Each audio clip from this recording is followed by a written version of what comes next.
E whaatalo whaantu Samoa I lau mai mo mai I lunga o le tātou televise tolu I Samoa. Ai mai se fo I Samoa o lo alala I so se vaenga o le kelope o lo mawhai o na whisota mai I lunga o le upenga o whaamtalanga le YouTube channel ma le Facebook a le tala no live.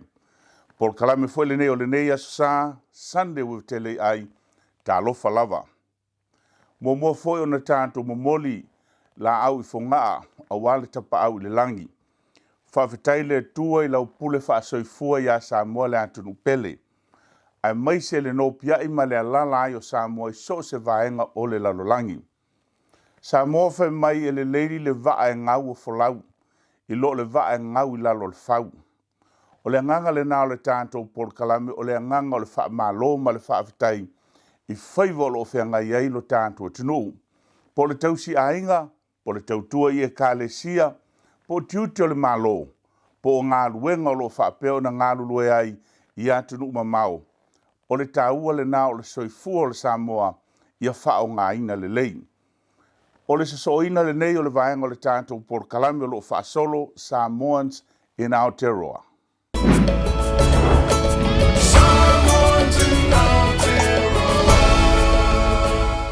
Samoa ia le whaamtalanga whapea o New Zealand e tawhe ele swa susu malemeli. Ia po Australia foi, po Amerika ele tūlanga uanga iei o tātou tangata. Peitai o lea sa ili ngā manuia ma sa ili ngā malo ele whaingofie.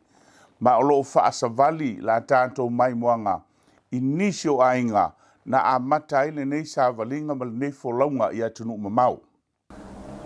O le vaiaso le nei Samoa o lo whaasolo pea le tātou wase singa inisio ainga na mua taunu mai tutonu New Zealand. E leo ainga uma na lalai au kilani pe na ofo I Wellington ma Christchurch. E iei nisi o nuu la iti o New Zealand. E peila o le ainga leo le a tātou wasia. O le amol whaatatanoanga ma le tō whai a Tafa Esther Cowley Malcolm wa mali liu o na mātua a o lesi lea ainga sa mona mua lava a lala I toko roa. Lea lawa o taunu umai foi ma le koko Samoa.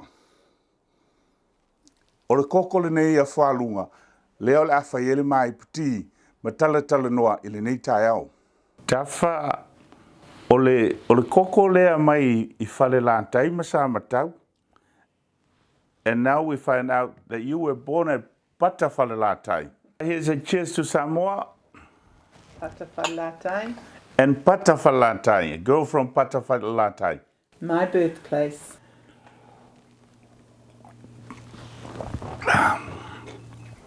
Whaatalo whaantu I lau tō whaantawa. Whaaftai mo le awa noa tāte tala no ai. E mawhaine e whailo mai I a suafa o mātua mo la nuu I Samoa. Tell us about your parents and where they're from in Samoa. My parents are Tāleia and Oliva Cowley, and my dad, Oliva, is from the village of Patawhalalatai and from Vainganga. And my mum, Tāleia, is from Vaiusu and Solosolo in Samoa. Tawha se I e whitalai, o whea sa ngā I mailo tau ainga ma whaamautu ai I New Zealand. When and where did you settle when your family moved to New Zealand? Right. My dad came before my mum. He came to look for work and to find a house, and he found one in Tokoroa for us. So my mum and my 4 brothers and myself came out in 1955, and my dad a few months before that with his cousins. And we settled in Tokoroa, a small town in the South Waikato, very cold in the winter. And my dad worked for the New Zealand Railways, and my mum was full-time mother, which was wonderful for us growing up, because we would come home from school and mum would be at home, and we came home for lunch every day and my mum would be home, and my dad would walk from his work home to have lunch with my mum every day. So we were very fortunate that my parents were able to do that as we were growing up, as a lot of kids miss out on that kind of thing with their parents, both having to work. I le vai taimi lea o le 5 sanga I mele tau ainga ma whaamautu tokoroa. O ani mea te manatu o le vai taimi, what do you remember of those early days living at Tokoroa? Yes, I have lots of memories of my parents being very busy in the church.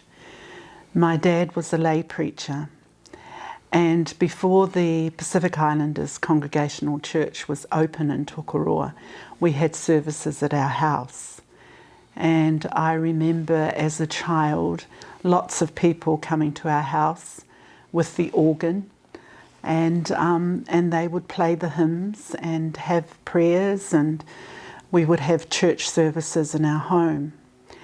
And we would also have visitors from Auckland a lot, because if you think of them trying to start a church in Tokoroa, then they need people to be able to do that. And my father, being a lay preacher and being one of the first Samoans in Tokoroa, he was very much depended on to maintain those relationships in Tokoroa at that time. And his cousin Losalina was married to Reverend Seal, who was one of the leaders in the church in Auckland.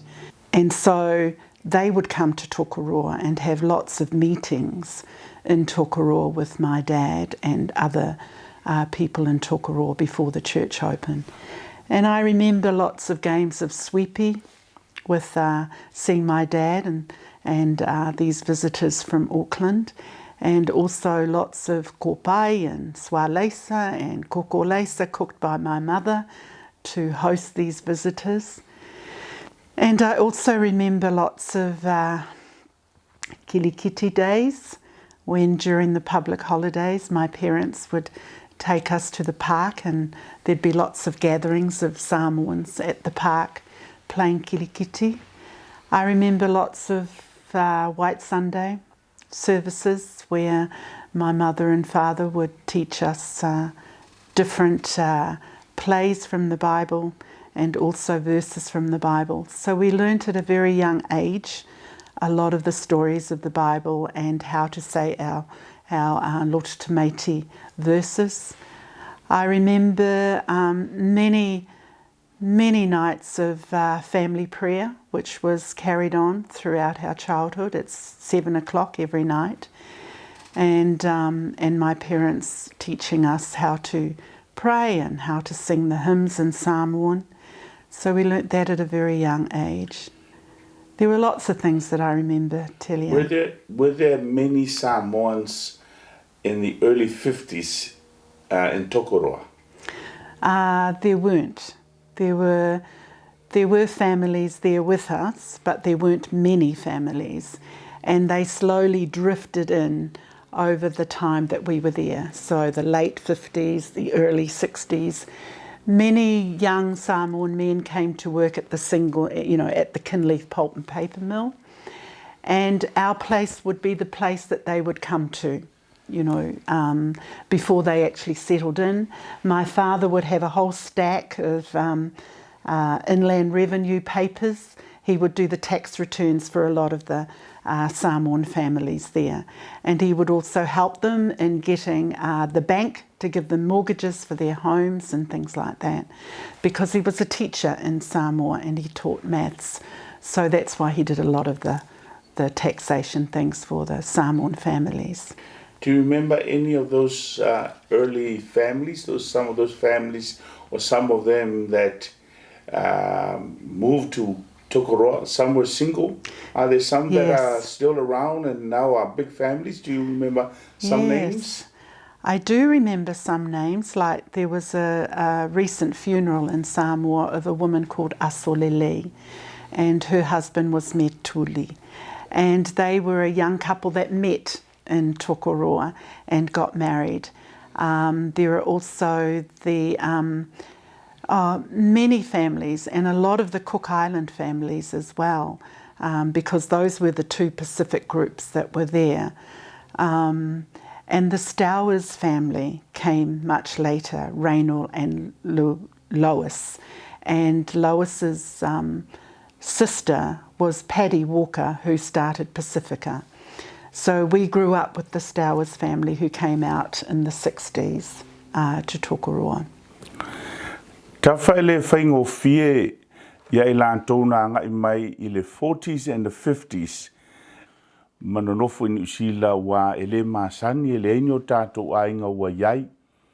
What were the sacrifices of those early days for your parents and your family being early settlers here in Aotearoa? Well, I think the biggest sacrifice for them was leaving their homeland, leaving their families. I know that my mother missed her mother deeply, and I have memories of her sitting at the kitchen table waiting for the postman. So the letters from home was something that she really clung to. My father spoke English, so he didn't have so many problems as Mum in terms of being able to communicate with people in Tokoroa.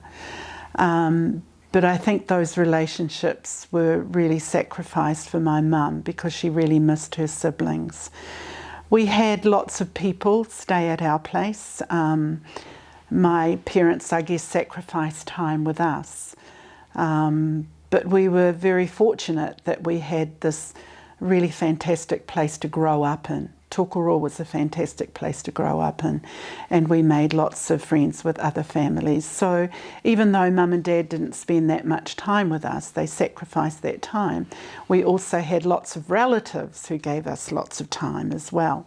And the ability for my parents to be able to do the things that they needed to do with the church, because I had aunties and uncles there as well who would be able to help Mum with the work that needed to be done in the house, and also helped with us kids.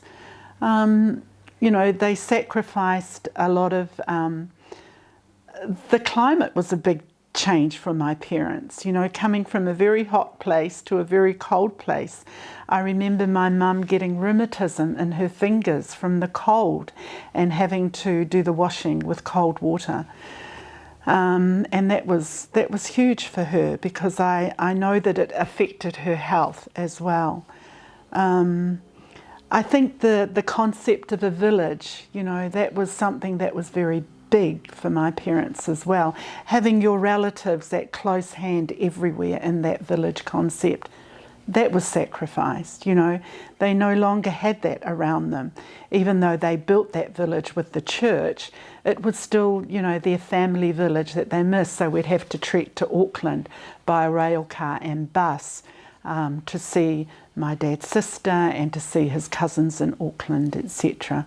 So time was a sacrifice with their children, sacrifice with their families as well, and the sacrifice of living in a lovely warm climate amongst their family members around them was a huge sacrifice too. In those early days, how often were your parents able to go and visit Samoa? Yeah, that was something that I wish for my parents could have done every year, but it didn't happen. I have memories of my father bringing his pay packet and putting it on the table, and then him and my mum would sit round and say, well, this is for this and this is for that, and just trying to work out where their money would go and the things that they would send home. And I wish they could have gone every year, but no, it was really, you know, I can remember probably maybe 4 or 5 times during my childhood that my parents went back to Samoa. And they can do that a lot more now, which is sad, because we can afford to do it for them. Tawha lea sau mai tau I le tūlanga o le tūpulanga mātutua lea, na o mai e o mātua ma le tūpulanga lea e o la e tutonu New Zealand. Do you see a difference between the generation of your parents and the later generations? Yeah, that's a really interesting question. It's a good question. I think our children, you know, there are some things that they have probably harder now than what my parents had, And there's a big difference from rural New Zealand and city New Zealand. And I think when I look at what my parents sacrificed and what was happening in those early days, it's very different from how we actually interact and interrelate today. When I think of my mother cooking a tuana'i on Sunday and then saying to us, ia avelali pulele ile whaiwheau, you know, the sharing concept, I don't think that's as much today with our younger ones as it was with our parents, because that came straight from their values and their concept of living in Samoa. That when we cook on a Sunday, we give. You know, we give this to the church and to the minister, and we give this to our neighbours. And we used to say to Mum and Dad, well, do we really need to do that? Because I'm sure they have plenty of food themselves. But they were absolutely forthright in saying, you must do this. And I just don't think that happens today as much with our kids, that concept of sharing. Tafa ua whaamanuia le tua ia te oe ma tua ngane mauso a ua maali liuna i o tau mātua. O ani mo onga pe ana whai o loo soifua mai. If you can turn the clock back, now that you're blessed, you and your siblings, but your parents have moved on, what would you have wished for your parents and your family? Yeah, when I think of my parents now, I would love to be able to just treat them every day, because we are in a situation where we can, you know. Sending my mother back to Samoa every year would have just been wonderful to do. And it's just a pity that they go, you know, before their children have gotten to that stage where they can do that for them. I would have loved for my mother to be able to see her mum and her sisters and brothers every day. And I'm just so thankful that she was able to bring some of them out to New Zealand. I think there's lots of things, but I don't really live with regrets in that, you know, I wished I could have done that and I wished I could have done this for my parents, or loved to have done that for my parents, because I think that what my parents have done has set us up for where we are today. And we can't look back with regret. We can't look back with longing, but say that everything that my parents sacrificed for us has put us where we are today. And we can just look at the legacy that they have left us with their values and think, we have to transfer that to our children and to our children's children, and be grateful. Have a heart of gratitude that they created those pathways in order for us to be where we are today. Tafa o le aso langona o oe o Samoa o loo soifua i Aotearoa. What does it mean to be Samoan living in Aotearoa? Yeah, it's a biggie. I think for me it's about having meaning in our lives in terms of seeing what has been put in front of us by our parents and saying that this is what we need to pass on to our children. It's about being grateful for the country that our parents migrated to. It's about having that relationship with tangata whenua here in Aotearoa and saying whether we're tuakana or teina, however which way you want to perceive that, it's a heart of gratitude that we are actually here and we've managed to have a good education, we've managed to build a life that's going to be sustainable for our children. But it's also taking into account that there are those people who don't have what we have, who are homeless, who may live in poverty, and it's being able to say, well, you know, the purpose for us being here is to serve, and to be able to say that, you know, we need to be able to serve our communities and to serve our families in the best way possible in terms of what we have and those things that we can share, you know, to make that happen. So really our purpose for being here, Telia, is to serve, and that's what our parents have taught us to do. And that's what I hope is meaningful to us, that strong sense of connectedness to our values and being able to contribute to a life of service in Aotearoa. Samoa le tātou whaatalanoanga le nā le nei vai aso. Ma eu fō le whaasoa e winga i le ainga le nei o le au kauli. O nisi nei o poutu i le amataina o le iai o tātou tangata i tutonu tokoroa, fausieina o le ekalesia, whaamaupopoina o i lātou no mai ngā lulue i le whale lau papa ma le nafo i ele. Awele whaafitai i le nei ainga lo lātou sao, ma o lesi lea vaenga o to tele o tātou tangata walalai tokoroa a o poutu nei na amataina lea sāwalinga. Samoa o le tātou whaasole na si ai niso ainga i tokoroa te tasi o ai i tutonu o New Zealand.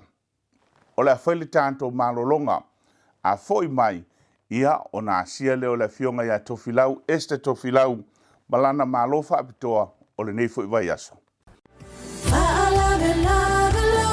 A fai wo te uti de se leni mana o miwawe se so swani mo so se whaalavlave. Vili mai loa le whaalavlave longs i le all watasi, all waiva, lua o no fitu o. All watasi, all waiva, lua o no fitu o. Matala noa i le fionga ia tofilau esta tofilau mo sau no ngā tupe e iai ngā whapitoa.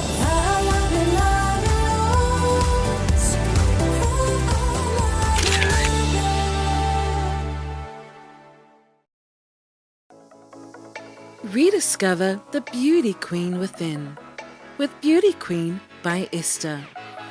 Luxurious skincare and beauty range. Has 4 luscious fragrances to enjoy. Gardenia, Caribbean teakwood, mango and tangerine, blackcurrant and absinthe. Revitalizes and nourishes every skin type, while it repairs and replenishes dry and dull skin.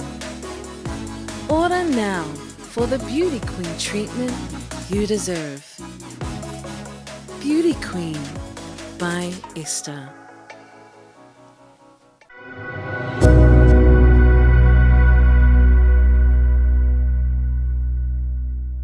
Samoa o le reporti le nei mai la fionga ia tofilau esta tofilau. Ina wasia le ofisa o le New Zealand Electoral Commission. Manato le lava e tapu ia ma tuli loa lo tanto watinu tulanga le fengase inga o malo i le whainga palota i tutonu o Samoa. Peitai, e iei foi ia le aia atitau e whaatino e le palota mo i lantou o lo alala ia tudunga mau.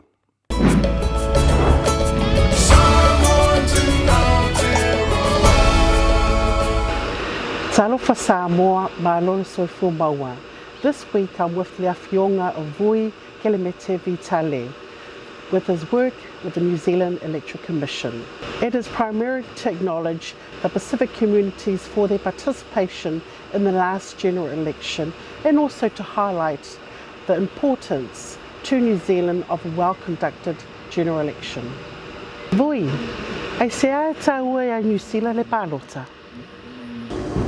Paftai tofi lau, Silvia foi so se whainga malo lava, o se ainga, o se nuu, e te tau lava na leile pulenga, lona winga, e te tau ona le leile whainga palota, ina ia whapea ona tōwhia ni sui anga waa, e whapea ona la tō whaia tonu ma ngā ruenga a wale lau tele o le leile le tunu.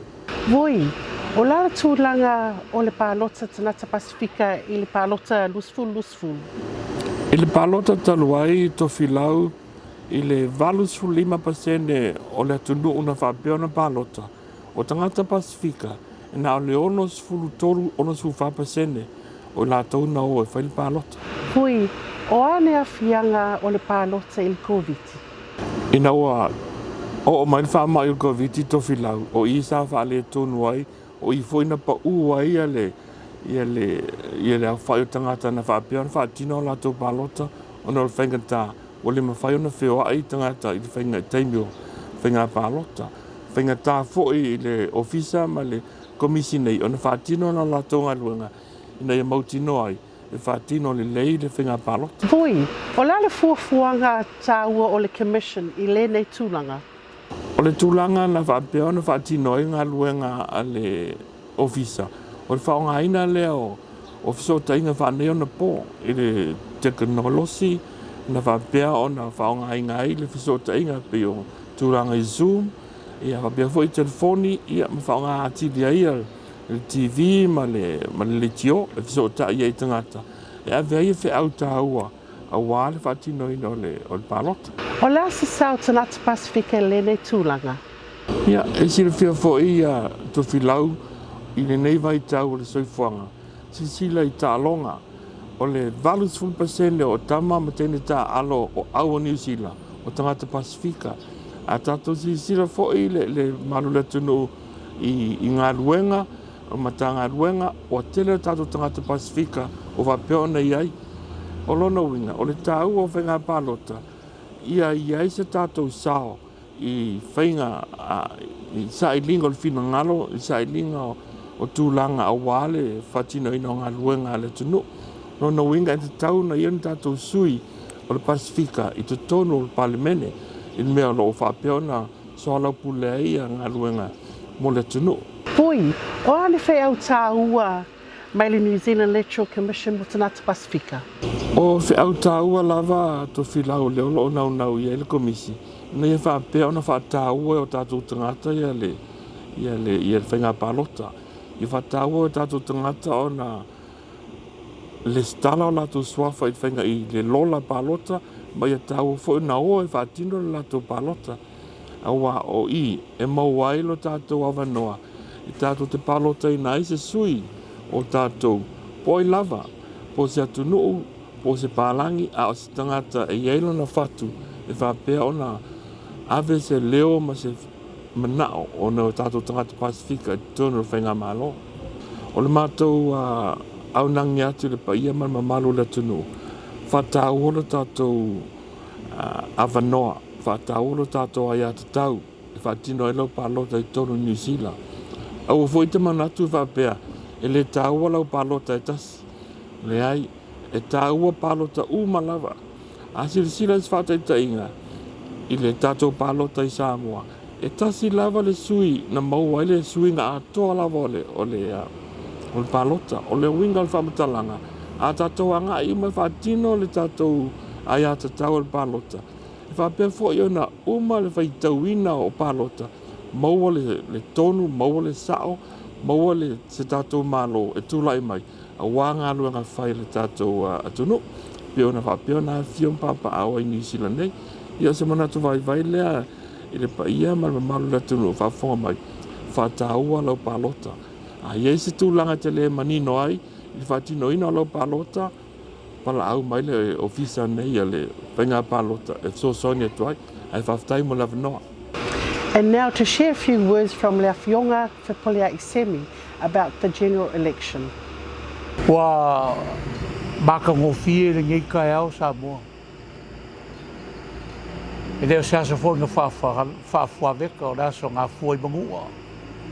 Ko onga mai einga makakarangoanga. I lesi fo i lea maka au pusiri o ngā ua. I o kako kangaka. Pe o leo o mga saungo i le fionga na ngawakaua le fionga i a vui vikale. E o ia leo o kongu o ofisio whai ngā pāloka al malonu sila. O le aunga au kū mo le whamoe moe. Inga ia malamalama o kako kangaka. I le kāua o le pāloka. E le ma whai o ngai ngofo a lai whai le pāloka le tunu uleke ngofo ai.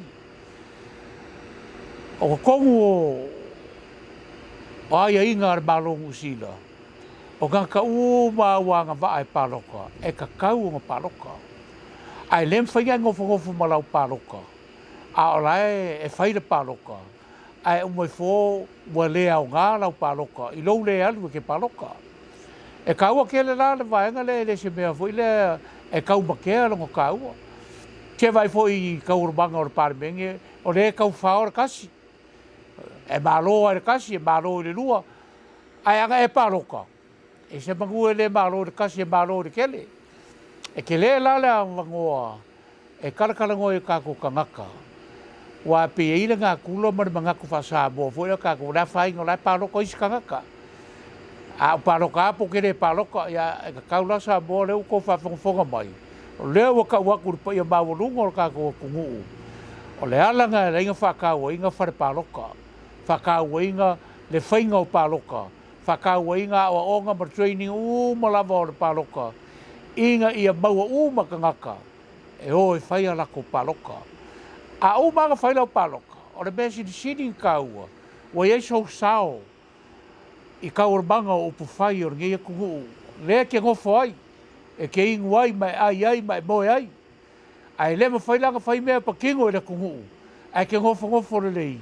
Pei fōringa o se sifi. E ke le fia paloka. O le mea lea Samoa. Ia fua se kapu. Fua se kai au. Ba fau le ka ua o ngia kungu. Morako ala lofa ia kako. Ai ba fau i le ka ua o lava paloka. E ka ua mo ka Samoa. E ka ua mo le Pasifika. Ai ka ua sili mo le malonu sila. E whafkai. And that concludes this week's interview with Lea Fionga Voi Kelemete Vitale from the New Zealand Electoral Commission. Until next week, tō whā soifua. Le reporti le nā mai Lea Fionga ia tofilau este tofilau.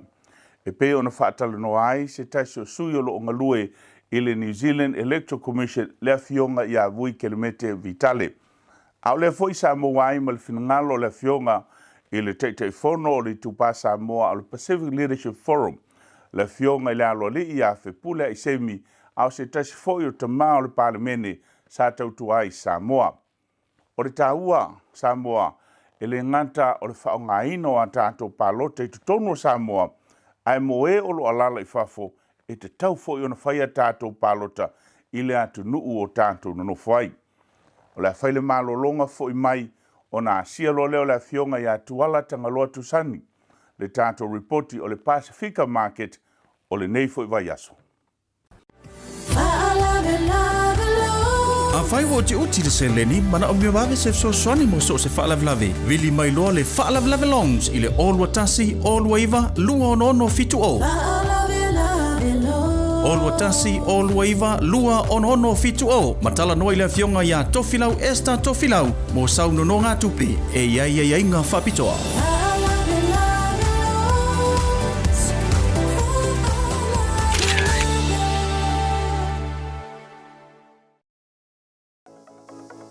Rediscover the beauty queen within with Beauty Queen by Esther. Luxurious skincare and beauty range. Has 4 luscious fragrances to enjoy. Gardenia, Caribbean teakwood, mango and tangerine, blackcurrant and absinthe. Revitalizes and nourishes every skin type, while it repairs and replenishes dry and dull skin. Order now for the Beauty Queen treatment you deserve. Beauty Queen by Esther.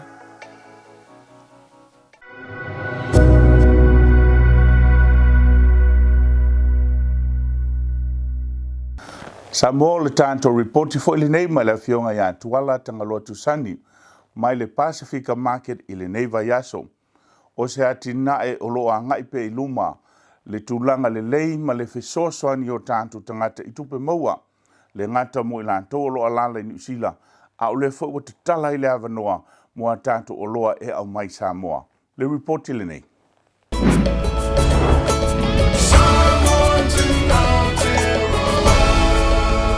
Yeah, it stands straight and Chicago reporting in from 95 Browns Road here at the Pasifika Market every Friday in Manurewa. Today, it's another busy day. Yeah, it's whatalo whatoi foi tātou atunu, Samoa. Yeah, lea fo ua mata foi le tātou ngā ruenga foi. It Pasifika Market, te le voi tātou mea tau sami o tātou oloa SS mai Samoa. Yeah, along foi, yo la foi yo e. So man tātou awa i kako makeki ai e te loo manga lava ne nenga ruenga. Pea e su maitan mai au tātou Pasifika Market. Follow me and let's have a look at the market.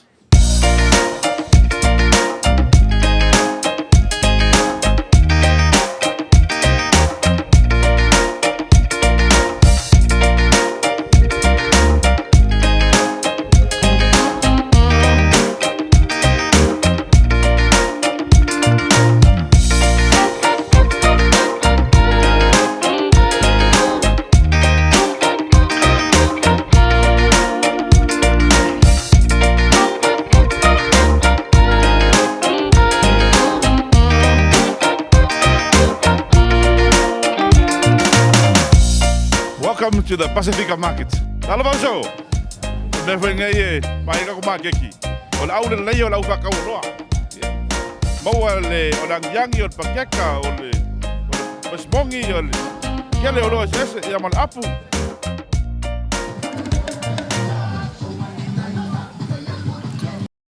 O mga kolo au, ngaya. Pai, kele ka kome ese, ka ko kalo. Le foi kele ka barbecue. O i foi best in melon pork chop. Ah, la vai. Ai ka ko whakawoloa, au le lei o whakawoloa. I male ma, moe male. Ia, mangaya tau mafa masak wala au ia walo soi fo maloloina. Tai, ia vai. Mo mala whakawoloa, ai tina ngai. E ka se fulu ai pu me ai o mala we vaso ma pa mai. Me best ya ka ko. Mo male oka. Ele nga se oka la mo ai. El kamale mo ai spicy.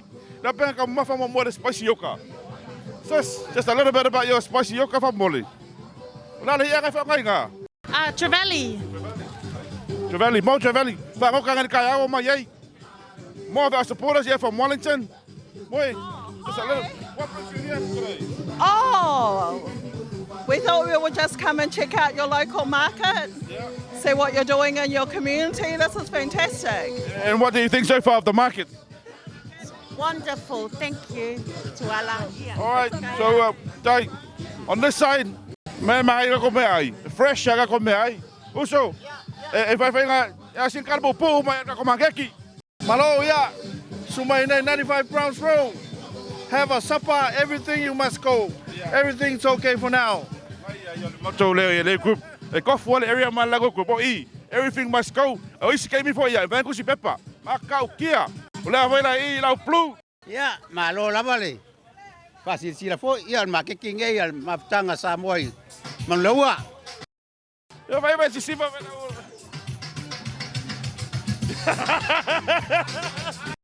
Ya, okay, ngalo tasi market. Mau makako saimingi. Everywhere there's 20, 21, 27, 29. Oi, masu lima. Ang fie. Yo le foi bola vengo foi aba ko inga. Ya, singkal pupu na vaga ko aba. Afia mai so se ko nga ka ma fa mfai nga mau Kongole Pacifica Market. Ta morge lava mako ke kapuai. Ele fenga seingo malo. O le kalo lava ya file musa moa. Ke lava ka ko yai filfilinga. Ya, o nga foi yai le langolango ni silgei. Nguia. O le foi mo ka ko chips mai sa mo. Mal maki ka ko. O leo ko ke lo le poloka ke lo valele ia o le o na chips ka ko sin kala pupu ia o lo ia fa mole Koea le kofe sisi kei male chips le maua koe kasi tanga kuisi.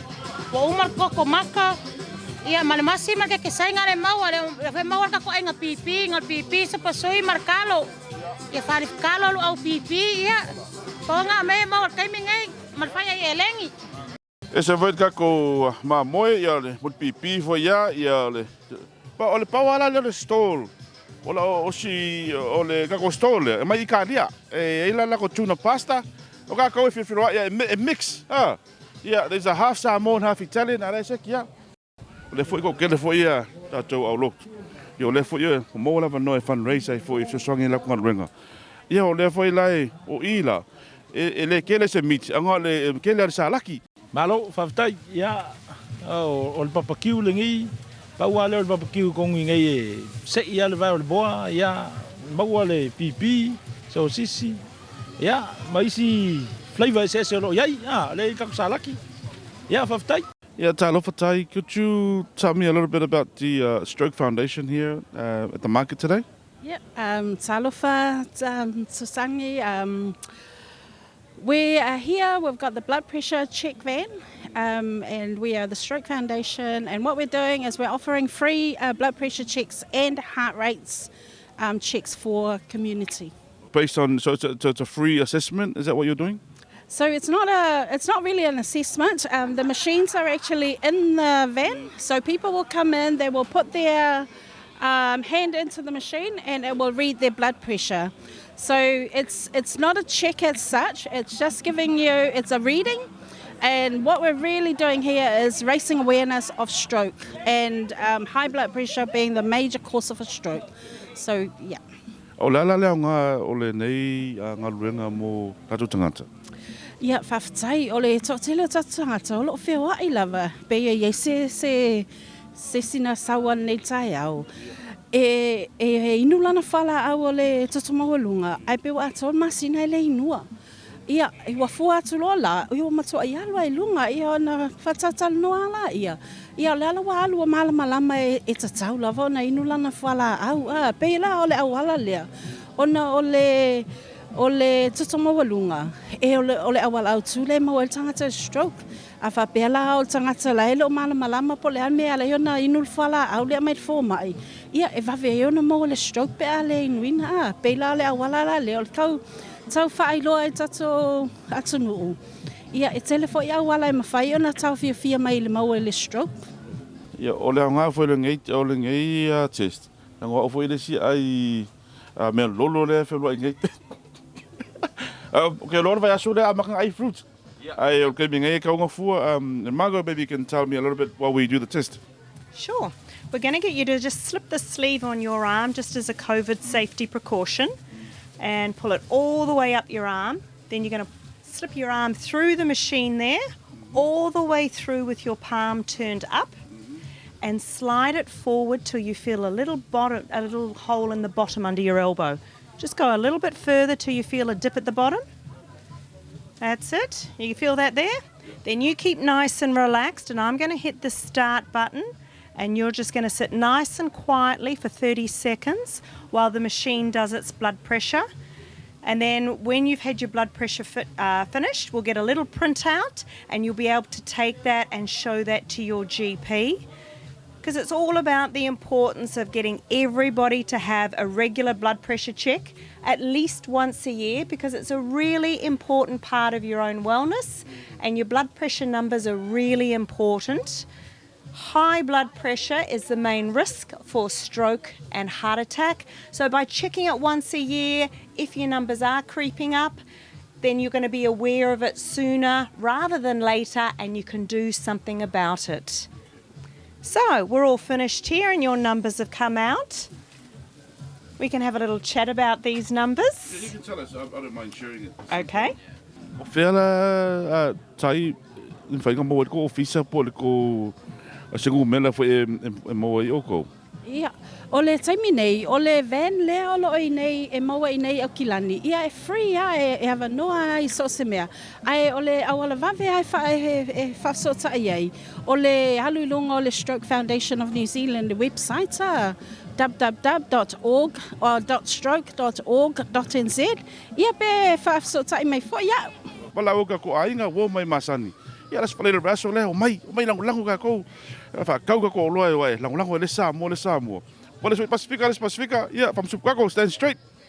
I would really want you to go and show that to your Doctor. GP. Okay. Today or tomorrow would be great. All right, thank you so much. You're welcome. You have a great day. Thanks for coming.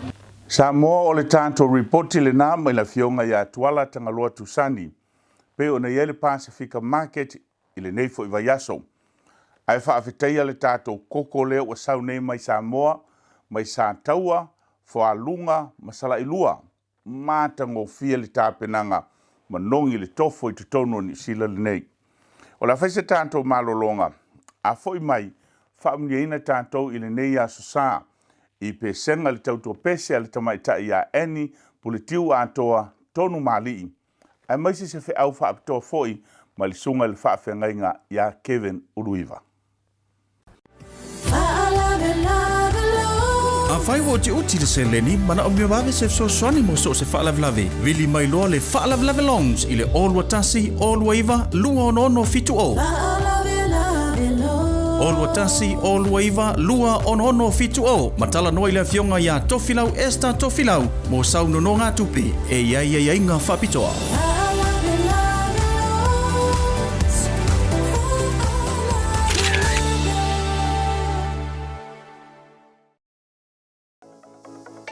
Rediscover the beauty queen within with Beauty Queen by Esther. Luxurious skincare and beauty range. Has 4 luscious fragrances to enjoy. Gardenia, Caribbean teakwood, mango and tangerine, blackcurrant and absinthe. Revitalize and nourishes every skin type, while it repairs and replenishes dry and dull skin. Order now for the Beauty Queen treatment you deserve. Beauty Queen by Esther.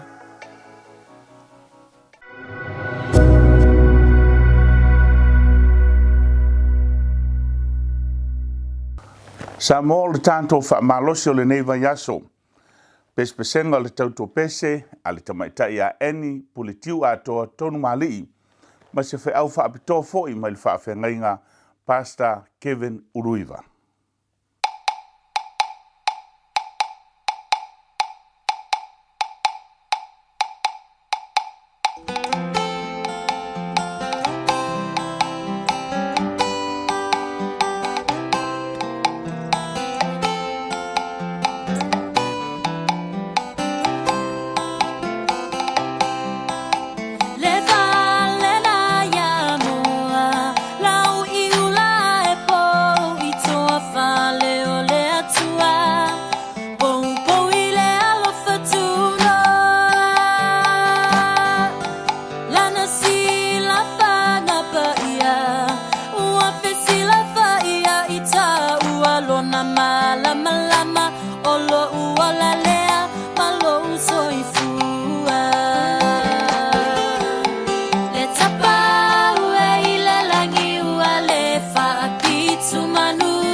Moni ma whaamaoni upo le nā pese, loi mata o le fia, le taulanga na whaia Yesu Keriso, mo i tātou e ala ilona maliu lungo le sātou, leo tātou wola i le lofa tūnoa, tātou te leo toi ola se tū la fono. whawhitai i le atua. Ia, i lona alo pelo Yesu Keriso wa maua le awanoa tātou te mautofi ai i le malo le atua. O le wha moe moe ngā ola le nao i tātou umalava, a o tātou whiola i le nei o langa, tātou te sāva vali lava. Ia, e pei tātou te whaava ai lava i le langi. Ia, o le ala le nai ala i o nā lotu le tangata Samoa. E ala no tātou wo i le lotu, ma tātou lo lotu yaso sa uma, ia ma tātou wo sa iri le atua, ono e tātou e le o ngata i le lalolangi nei lo tātou wha moe moenga. O lo o iei lo tātou wha moe moenga sili i tua atu o le tu mau. Ai o tātou whiola i le nei o langa le tu mau. E iei nisi o fautuanga, ia po o nisi o taiala na au mai e le atua, mo i tātou, ina ia mawhai o na wha amalosi au ia te i tātou, ia ma wha manatu ia te i tātou, ina i o tātou sāva valia i le ala tonu, ina i o tātou maua le aunga ma le wha moe moenga a toa lava o tātou sāva linga, o le ola le wha wawfu mai le, tala le whetalainga le upo le tua, i le tusia Yeremia. Whamai aua ne i mita le tangata poto i lona poto. Aua fo ine i mita le tangata malosi i lona malosi. Aua fo ine i mita le tangata mau oa iana o loa. A o le mita, ia mita ina ua ia i loa Yehova o le whaia le alofa, ma le wha masinonga, ma le ami o tonu i le lalolangi. Ia e se la le taha ua o lea, a fionga pa ia le atua mo i tātou, mo le tātou sāwalinga. Toi wha manatu. O na, o lo tātou iai le nei o langa i le sawa o le tupu le ata mai ma le poto i le lalolangi. O le poto leo le lalolangi na whai mai le tala le tuspa ia. O le poto le lalolangi no lātou le iloa ai le atua. E wha pēnā fo i la le nei au ngā tupulanga. E le tatonunga, wa vele tupu o poto, ia fa nga ia le fa na la iti fa ma fa ta inga wa amatana tupu le poto fa na wola to le to loa ia va yo la to matua fa pe wo sili atu lo la to loa na i lo la to matua me tala tu spa yo to wava yo ta to tama ia matina ina ia fa leva ina ai ia aso lo ta to wola. Ia pele i loa o tātou mātua whena nui, ia pele i malama i le sawa fo i whaatena kolosi, ia male le ieni a lātou degree, e i le tantonunga, ia wa mafua ona le ieni o lātou degree, ona no lātou tutongi ina le tau, ina ia maua lau degree, te le tau na tutongi o tātou mātua, ia o tupu fo i le poto le whanau, ia male poto fo i le nei so i fuanga o lo tātou wola i nei. Ia, wa avea fo i ma mea ua vaai maua lalo ai nisi. Ia, o inisi ua maua lātou whailonga, maululunga, ia maua lātou vaai maua lalo i fo i inisi uso a tangata. Ia, na ona toi wha manatu lava. Tu ina atu le tātou sa valinga whaaleanganga. Toi vaai ifo. Ia, su ifo o i lo loto. Ina ia, o le upartuspa ia, aue te mita i lo poto. Ia fa pena fo i lai lo malosi. Ia atonu e telenisi o vaenga e malosi lo tamau ainga. Ia e malosi fo i ia lo leo. Ia pe malosi fo i se pule. Ia po o se tūlanga o tu inai oi. Maualunga se tūlanga. Ia o i se malosi anga ia vaenga ia te oi. Ia aue te mita. I se malosi anga ia po o se pule fo ia te oi. Ia ma avea fo i matulanga o le a e manatu mawalalo i fo i se uso. Ia ma seisi. Ia whaapeo na tātou manatua o le atua o le ona le malosi o malava. Ia u fo i tātou te mita ia tātou o loa. Whamele tala tuspa ia o le ale winga e te maua ai le lalolangi uma ai mau i lo wanganga. Lo par tuspa ia. Whamai o le ale winga e te maua umahai mea uma leo langa le nei ai te le maua le langi o le ola e whaavavau. Whaafetai i le atua i le tamau a inga, tātou te maua whaafetai i le atua i le poto ma le mahalosi ai aua tātou te mita ai, o ia na ia au mai, wha upenga ina i tātou, i ei fo le tātou nunga i le aso tātou te tu ua i fo le nei la lolangi, ia ona tātou o atu fo i la ia le ala o ala uma, le ala o tangata uma, ia o le tuunga mau, a o le wha moe moenga ola, o tu atu o le tuunga mau, ia o le ola le whaavavau, e ala ia Iesu Keriso lo tātou alii mo lo tātou whaola, wa na o se toi whaamanatu. E fia aile loto le neia fiafi, e toi manatu aile alofa tu no Iesu Keriso, o lena maliu mo oe mo au, aua ne I whaalea o ngā ina, ia, le taulanga na whaia Iesu mo I tātou, ia, na ona toi whaamanatu lava le a fiafi le nei, o nei, e leise tangata e ola pea, ai o toi whaamanatu, ia e iai le taimi, e o mai iai, ia le oti a te I tātou, a I o tātou mauti noa, o loo whaamalie hina le atua I la tātou sāwalinga, ia au tātou wola I nei o langa le atu mau, whaamanuia le atua I lau sāwalinga le neiva yaso, ia whaapeona tai le atua, ma ia e manatua, au e te mita I le poto, au e te mita I lo malosi, au a foi te mita I au oloa, a ia e mita una ina ua e ilo I owa, o le whaia le alofa, ma le whaamasinonga, ma le ami o tonu I le lalolangi, tātou tue whailo ai, soifua.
Samoa ua whaamnuina fwoi tātou le nei asusa e le ngata o le whiau whaapitoa ma le whaawhengainga i a Pastor Kevin Uluiva ai o le tautua pese a le alo le tātou tunu le tamaitai i a eni pulitiu atoa tonu mali.